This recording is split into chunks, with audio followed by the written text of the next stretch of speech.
good evening and good afternoon from wherever you're joining us. Welcome once again to the Intergenerational and Youth Briefing organized by the Intergenerational and Youth Subcommittee of the 2024 Civil Society Conference that is scheduled to happen in May in Nairobi. We want to thank all of you for registering and tuning in, and want to say this is a platform open for everyone. It is intergenerational, and so you are free to share the link with someone from your household. Let them join in, whether it's your mother or it's your last born child. Please let them join in and hear what it is they can do at the global space.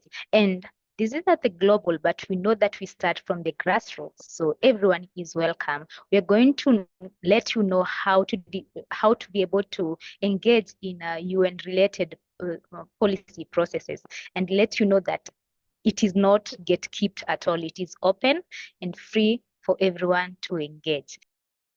I'm going to let everyone in the panel, the co-chairs, introduce themselves briefly, just so we know who the organizers are. So Mai, please introduce yourself. Hi everyone. Salam, my name is Mai. I'm from Egypt. I'm a subcommittee co-chair for Intergenerational and Youth for the 2024 UN Civil Society Conference happening in Nairobi in support of the Summit of the Future.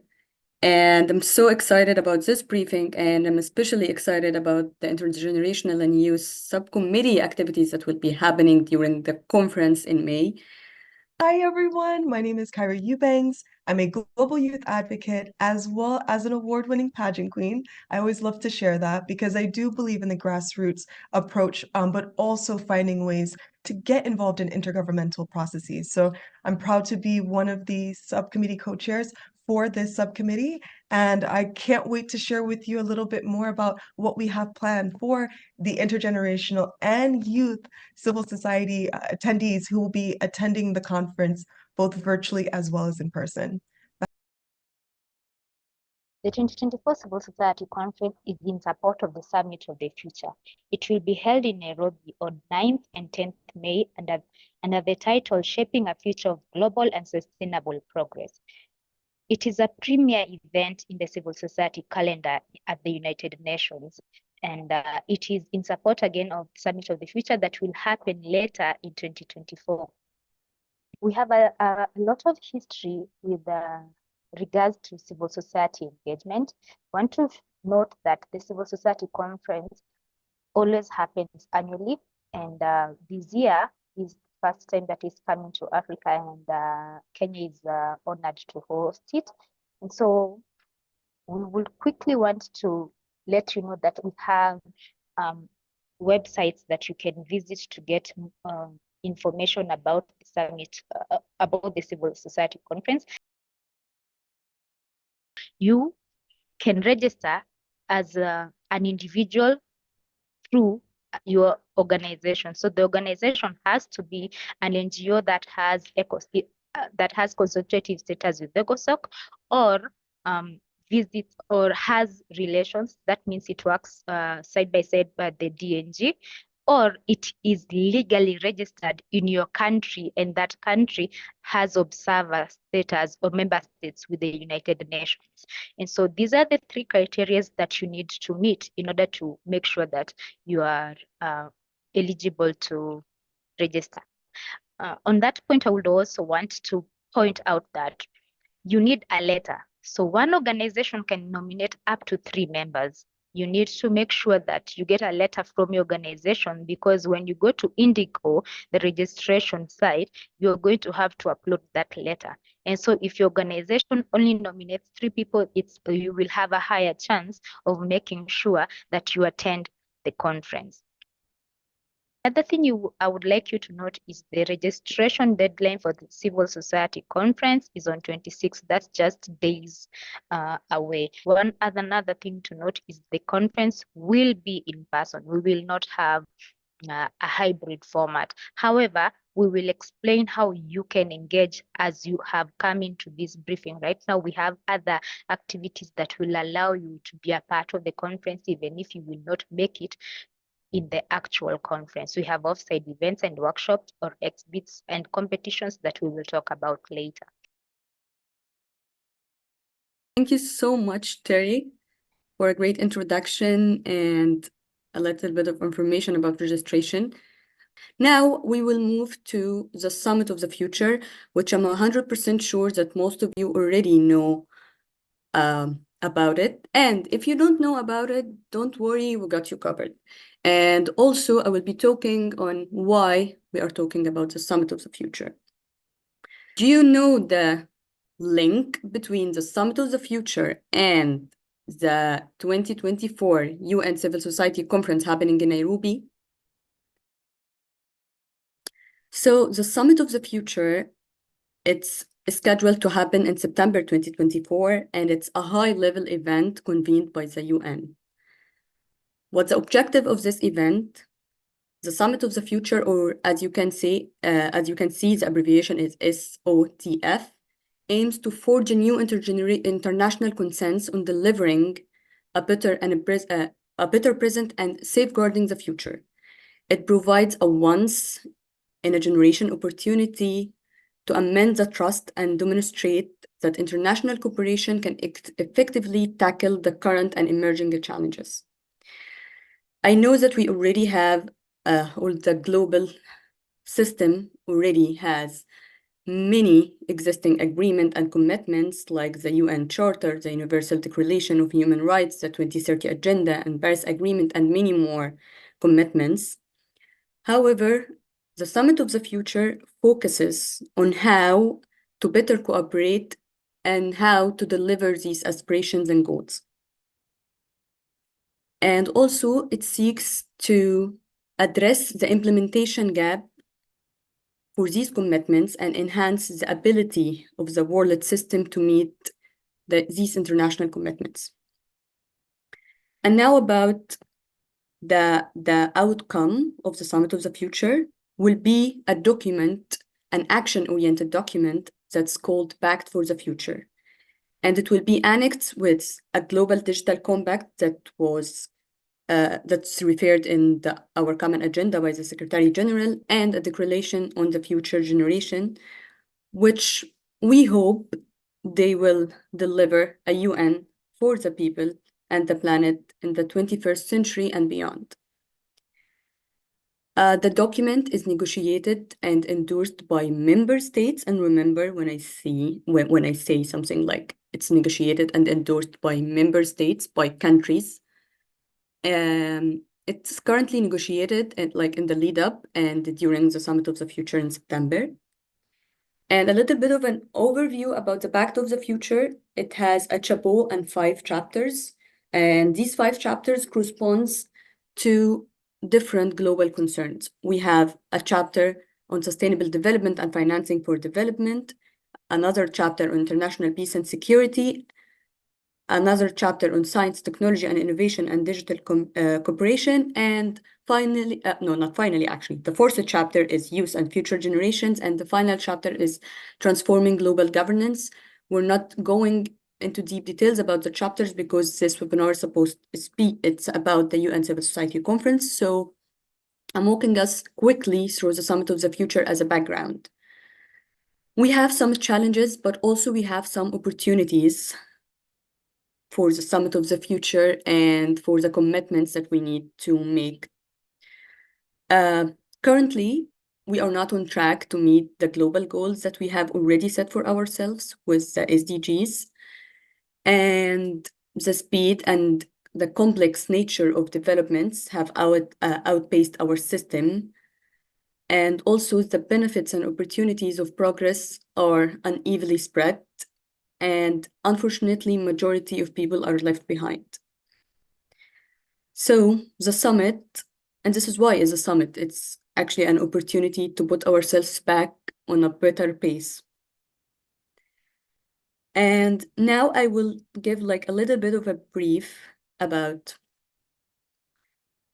the Civil Society Conference, the 2024 UN Civil Society Conference happening in Nairobi, in support of the Summit of the Future, because civil society is an essential partner in global endeavor, and civil society must come up with solutions and approaches from all sectors in the society to collaborate and to network for an inclusive multilateralism.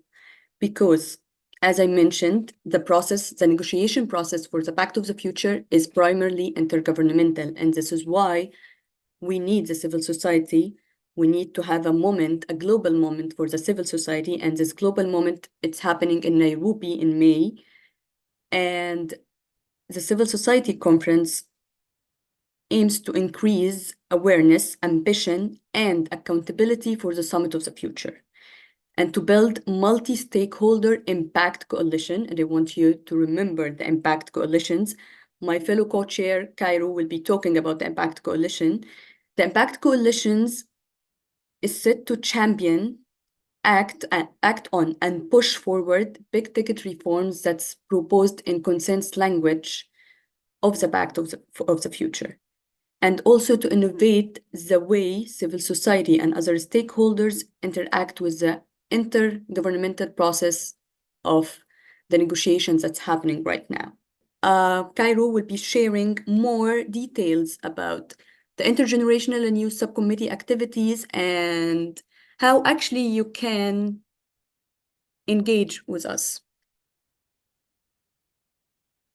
Absolutely. Thank you so much, Mai. And I see that there are so many great questions in the chat, and I want to let you know that we actually have subcommittee members right now who are collecting the questions. So if there are questions that are not necessarily able to be answered in this 1 hour briefing, please rest assured that we are collecting these answers, or these questions, and then we want to follow up post briefing to ensure that, if there's any clarification that's needed, that we can provide that to you, because we want to make sure that you are informed, you're excited, and you are ready for the 2024 UN Civil Society Conference. There's been quite a bit of buzz around this term impact coalitions, and people are like, what are impact coalitions and what does this mean? So before going into impact coalitions, I first want to give a little bit more of an overview as to who we are as a subcommittee and what our role is. So what does it mean to be a part of the Intergenerational and Youth Subcommittee in terms of planning for the Civil Society Conference? Really, we have several roles that we play. We provide input recommendations throughout the conference that are related to the planning as well as the programming for the Civil Society Conference to really ensure that the conference is as inclusive as possible for civil society and of civil society, as well as designing and implementing activities during the conference and even post-conference to support civil society's packed recommendations leading up to the Summit of the Future. When it comes to the impact coalitions, and I don't know if anyone was able to see this as yet, but there was a call that went out this week. And actually, just as a bit of an aside, I actually spoke on a panel yesterday for CSW 68, and I was talking about the impact coalitions, and people were getting so excited. So for those who are new to this term, what an impact coalition is it will actually be made up of civil society, think tanks, academia, private entities, UN entities, and or diverse member states. So you can imagine this impact coalition really coming together from all different areas of society as one unit. And what these impact coalitions will be doing is really providing structural reform recommendations and input to propose for civil society to member states to include in the Pact for the Future at the Summit of the Future. And if you did not know, you can actually create an impact coalition. It's not just relegated to specific groups or specific organizations. You don't necessarily have to adhere to a strict criteria outside of what is set out and outlined in the impact coalition's criteria. But let's say, for example, that schools, government officials, individuals who run nonprofit or organizations or civil society organizations that are geared towards the topic of your choice. You can put together a proposal and you can actually create an impact coalition before the conference or even during the conference.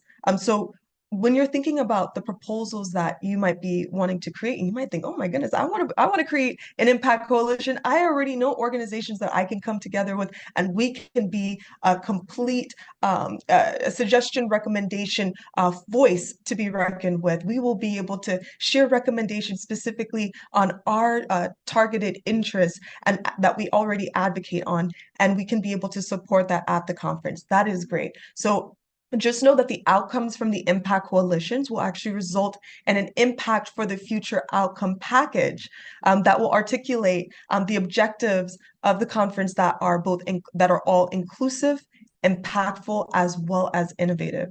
And so you can really create your own impact coalition.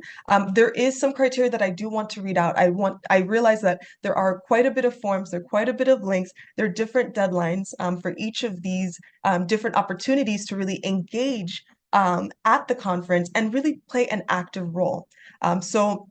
That being said, to align with some of these principles, the following criteria must be met in order to be considered an impact coalition. Some coalitions will be formed actually before the conference is shared, others at the conference, and also others after as well. And there's actually already a frequently asked question, or FAQ, on the conference outcomes, so you already have an idea of what your impact coalition will look like before you send in your proposal. It's great, and there's several different pieces. So one important aspect is that at least 5 civil society organizations that are coming from different UN regions, to the extent possible, with at least 3 being from the regions of the Global South. So having a balance of organizations or institutions or member states that have a balance between those that are representing the Global North and the Global South on these issues, right? Organizations that consider themselves global would need to identify a primary region of operation. So if you have global organizations that you work with, and some may be based in Asia, some may be based in East Africa, right? Being able to come together and realize, okay, who else do I need to partner with in order to create an impact coalition? Civil society actors must comprise at least 3 different types of constituencies. There's a list of major groups and other stakeholders in the high-level political forum, or HLPF space, which is a starting point to be able to understand what these teams will look like, right? And so in order to be able to send in a proposal, you will share a work plan that will outline some of the ideas that you have for engagement, beginning with the conference. So let's say, for example, you want to create an impact coalition right now. You're like, I already know who I want to have within my team. I already know the organizations and the member states. I already know the different actors that are going to play a big role in this impact coalition. You can start planning it now. And what you would do is then create a work plan that's outlining that proposed engagement, as I said. And then what will happen is that once you submit that proposal, then there will be a selection process. And those who are actually shortlisted will be invited to contribute further towards the conference. So please note that at this time, there's no financial support that is being provided at this stage. And this is very important information. Some of this information, when you read it again on the forms, you'll say, I already read this, or, oh, we already talked about this. And I want to be able to really reiterate that, that at this time, that is the case, that if there is external funding, or if there are potential donors or supporters that you could be able to lean on or start to work with at this time, please be sure to do so, because we really want to be able to see you there. Unfortunately, there are just limited resources for the conference, and we just have to be able to make sure that we can take care of what needs to be done in terms of logistics and planning for the conference itself. So this particular Impact Coalition form is due on April 8th at 9 a.m. Eastern Standard Time. So that's New York time, to be featured in the conference from May 9th through 10th. And if you are interested in joining an Impact Coalition, please don't hesitate to apply. Other ways to participate in the Civil Society Conference. There are civil society workshops. So you can host a workshop at the conference. Like, that is so exciting. And so you just have to remember that your workshop has to align with 3 core objectives. The first is to be inclusive. So exhibits should really aim to broaden awareness, ambition, and accountability for the Summit of the Future. We encourage proposals that amplify diverse voices and initiatives, contributing to an inclusive pact for the future.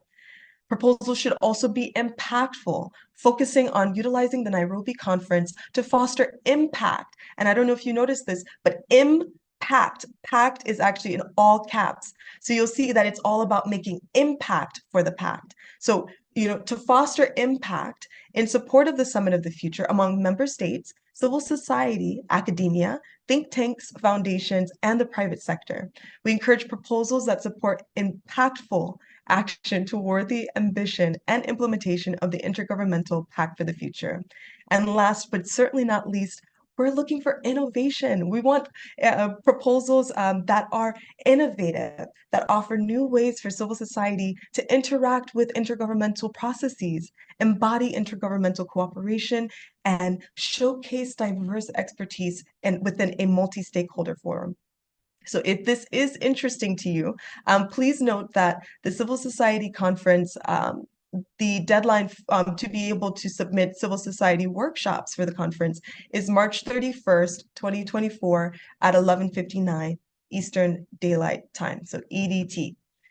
Now, there's also a call for off-site events. And so as we're going through this quickly, you'll see that there's quite a bit of information about the Summit of the Future, the Path of the Future, pre-conference, all the way to the Civil Society Conference, the Summit of the Future, and then the Pact for the Future. And I know I was talking quite a bit about the impact coalitions, and so this is directly related. And I know Mai was giving an overview of the Summit of the Future, as well as the differences between both processes. I do want to say, I love what you said, Luanda. Can you talk about incorporating students, maybe campus students as well in such initiatives? Listen, Wanda, we got you. Okay, we have some exciting initiatives that we cannot wait to share with you. I'm going to try to go through some of the calls for proposals or submissions that are very exciting for all of our attendees, but also note that we have some special things that we're doing just for youth that I cannot wait to share with you. So please hang on tight. So you'll see that there are different ways to be able to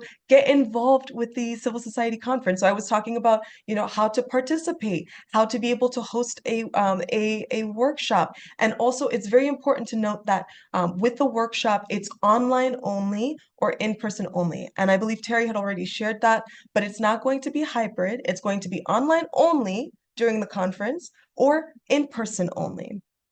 We also have a call for offsite events. So events that will be happening outside of the UN Civil Society Conference main location in Nairobi, and it's oftentimes in the lead up to the conference. So there might be events that are happening slightly before the conference that are in support of the conference. There might have been events that have already happened, right? So I shared, for example, that I had given a shout out to this Civil Society Conference and the Impact Coalition specifically in my speech yesterday. But if I'd had a whole event that was specifically just for the conference, I could be able to submit as an offsite event, even if it happened before the conference. So the submission guidelines are that these are due April 7th at 23:59, so that is 11:59 Eastern Standard Time, New York time. And with with some of the offsite events, like I said, if they're happening during the conference, it might be at a different location. Maybe you find a venue. Maybe maybe you're outside at a beautiful place where you want to be able to host something that is about the environment or in storytelling or whatever it is that you want to do. I don't want to give you any ideas, because the reality is that you already have ideas as to what you want to do, and we want to hear from you. So if there are events that you want to do, maybe not necessarily at the United Nations office in Nairobi, but maybe adjacent, maybe across the street, maybe a little ways away, but still in close proximity, or wherever you want to host an event. Please note that you can share details about any activity, event in person or online that's already been concluded, or an event that is upcoming. And so we'll be sharing this link, and I see, oh my goodness, thank you so much, Mai. Yes, thank you so much for including that link. So you'll be able to add the ideas that you have. All right. And then for exhibits, conference exhibits, like, oh my goodness, I love conference exhibits. Like, the UN headquarters yesterday, I mean, the exhibits were so powerful. It was talking about Vital Voices Project and women who were painted, their portraits, and then talking about some of the SDGs that they're very passionate about and feel and want to empower communities with. And then you could scan the QR code and you could be able to listen to the woman speaking and get to hear her voice and get to hear it from a first person narrative, right? So that's an example of an exhibit that I've seen before, but maybe you have another idea of an exhibit or booth or the way that you want to set up your space, right? So we are welcoming proposals for exhibits from civil society organizations, United Nations entities, academic institutions, the private sector, and other relevant stakeholders. The objective is to provide a platform to showcase innovative ideas, initiatives, products, or services related to the conference theme, facilitating learning, engagement, collaboration, networking, and partnership among participants in the common pursuit of solving global problems. So the exhibits have to be able to relate to the overall theme of the conference and the goals. And so if you haven't already read the concept note for the Civil Society Conference, I highly recommend that you do so. And you can also find out more information on the conference website, and I'll be sharing that link very shortly.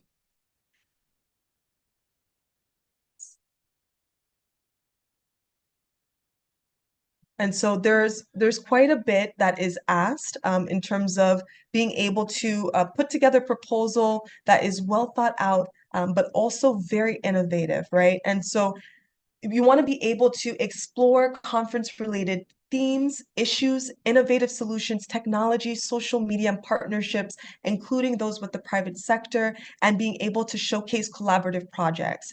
And also, it's very important to note there are few pieces of information that I'm going over specifically because I want to make sure that everyone is aware of this.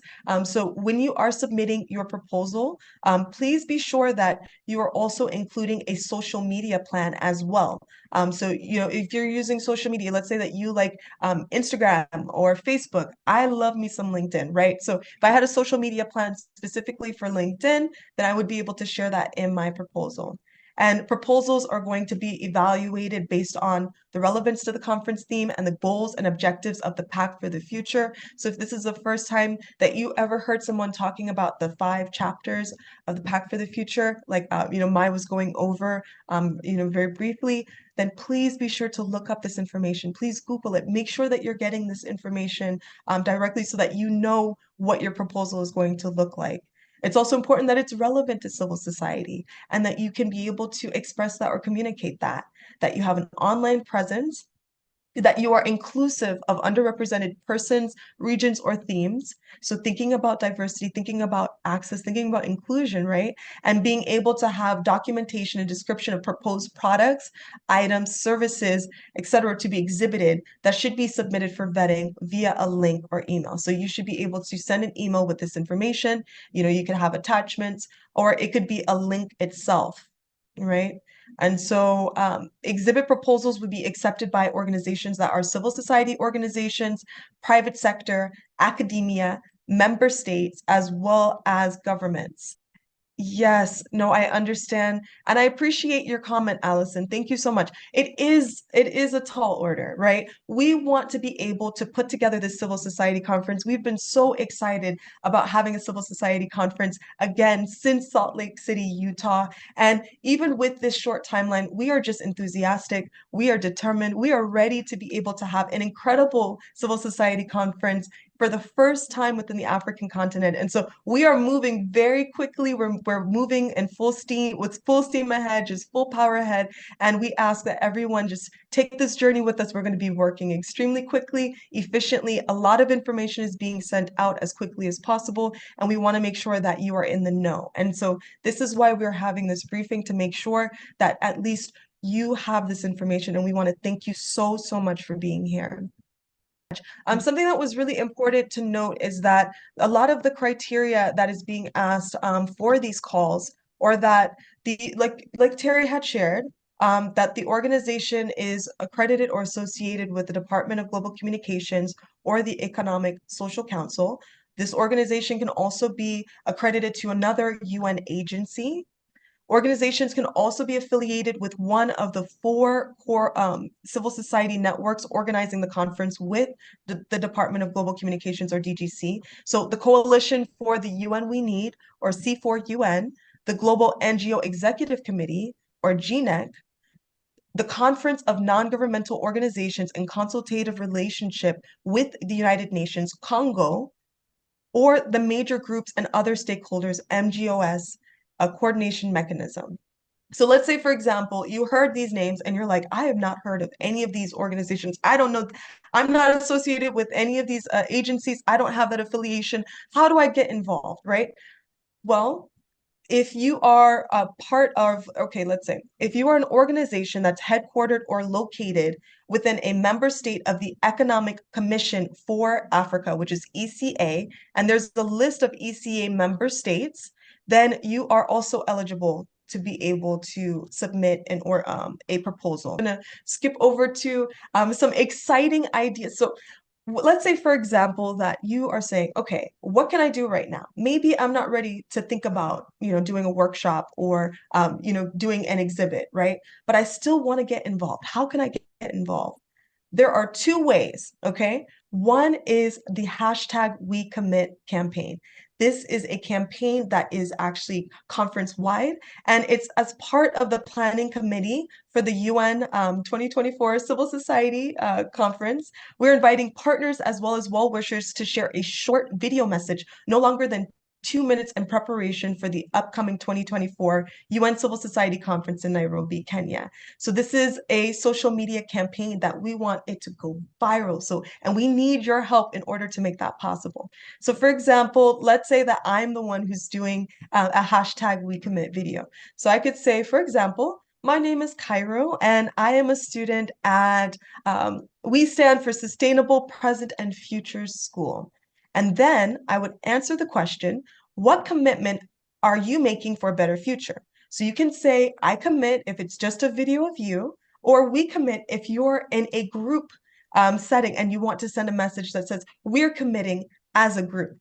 So for example, if I were to do this right now, I would say, hi, my name is Cairo, and I commit to empowering women and youth with the skills they need to close pay gaps and create a more financially equitable society, right? And then after that commitment, you can end by saying, my message to civil society at the UN Civil Society Conference in Nairobi is, thank you so much for working as hard as you are. We're so excited that we're going to be doing more after this conference, whatever it is that you want to say.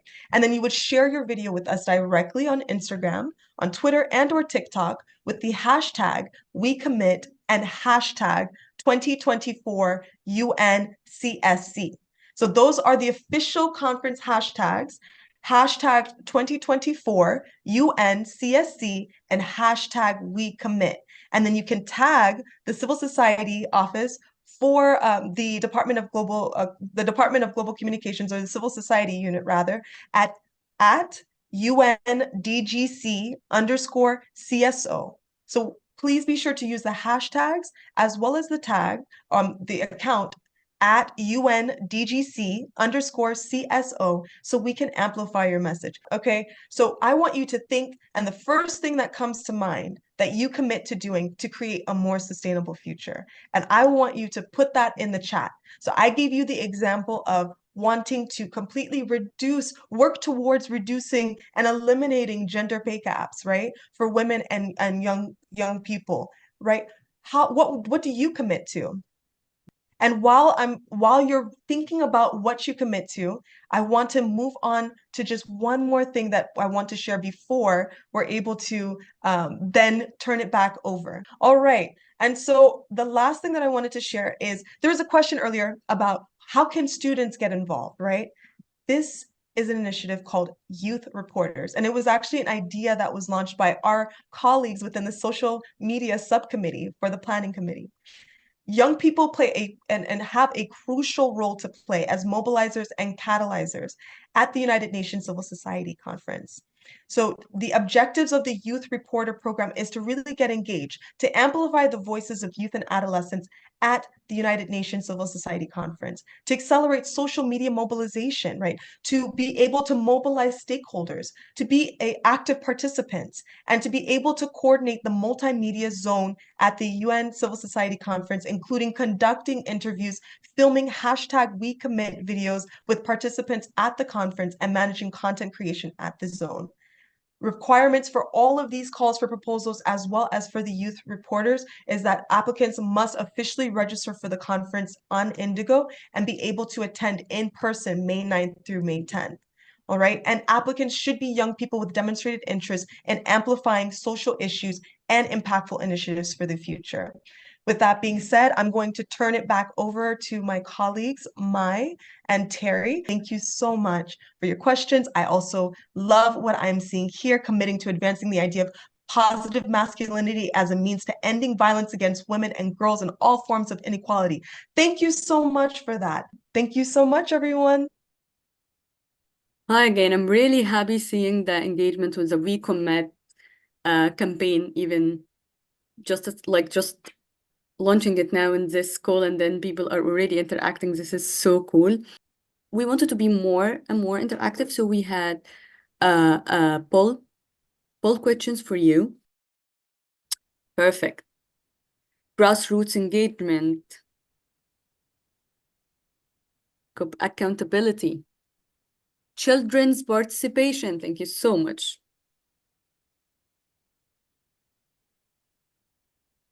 Young people leading, ambition, impact. I'm sure this is girls' rights. Thank you so much for participating. And if you didn't have the chance to participate, it's okay. But I'm really happy to see your thoughts here on the screen.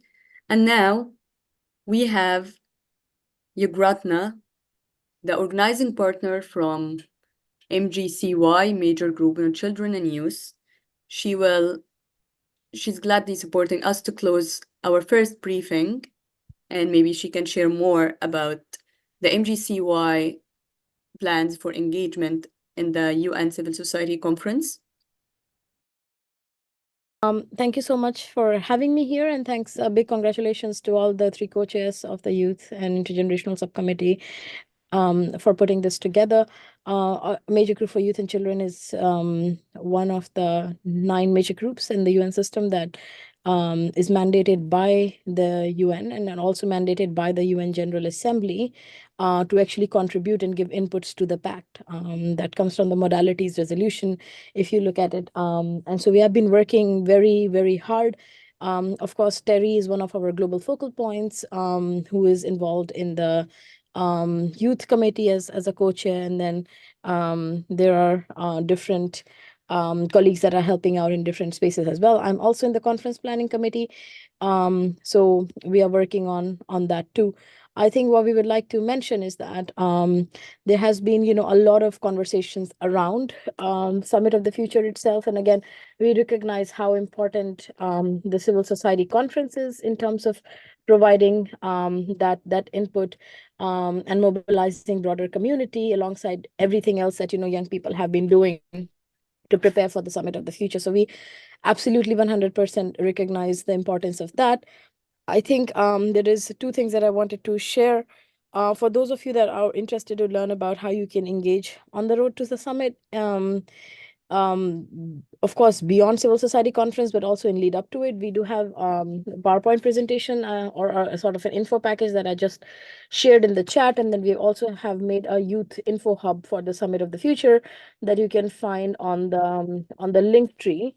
That I'm just putting both the links on the chat so you can go through them and understand a lot of this information and background and different things and topics. And again, Terry, Same and I are organizing partners for the major group, and Terry is one of our global focal points who's helping out. So please reach out to her if you want to get involved further and see what other different activities that you're seeing. Maybe worth mentioning is that some major groups are thinking of another civil society mobilization event on the 11th of May, once the Nairobi conference gets over on the 10th. So we're also seeing what we can do when it comes to youth perspective. But then again, the role of the subcommittees at that point would be over. We would have more of like a follow-up happening from the major group side. So that's again something we are really excited about.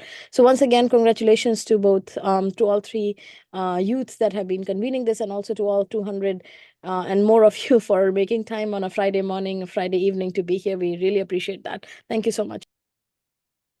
Thank you so, so much. And one thing that I wanted to add before passing the mic back over to my fellow subcommittee co-chairs is that I really do want to make sure that everyone knows that the Department of Global Communications, or DGC, had put out a frequently asked questions, or FAQs. We did want to make sure that we were collecting questions, especially as information develops, so that we could, keep information up to date. But I do want to urge everyone to please go to www.un.org/civil society for more information. That is www.un.org/civil society. So much, Mai and Cairo. So I think what I would just emphasize is for everyone to go through the frequently asked questions in the DGC website, but for everyone to also look out for the email that we will send following up after this briefing, that will have most of the other questions answered. We're going to make sure that we give you again the guidelines on registration and the activities where you can participate virtually. And it has been such an honor to have all of you here with us. And we look forward to seeing you again the next briefing. Yeah, exactly. One final announcement. We will be conducting a second briefing. It will be, we will have more concrete information about the Intergenerational and Youth Subcommittee activities happening in Nairobi. So tune in, expect receiving another submission form to a second briefing, along with an advocacy, a children and youth advocacy training that will take place in April. Stay tuned. And with that being said, thank you, everyone. Have a wonderful rest of your day, start to your weekends. Thank you for your time, and we look forward to speaking with you very, very soon. Bye.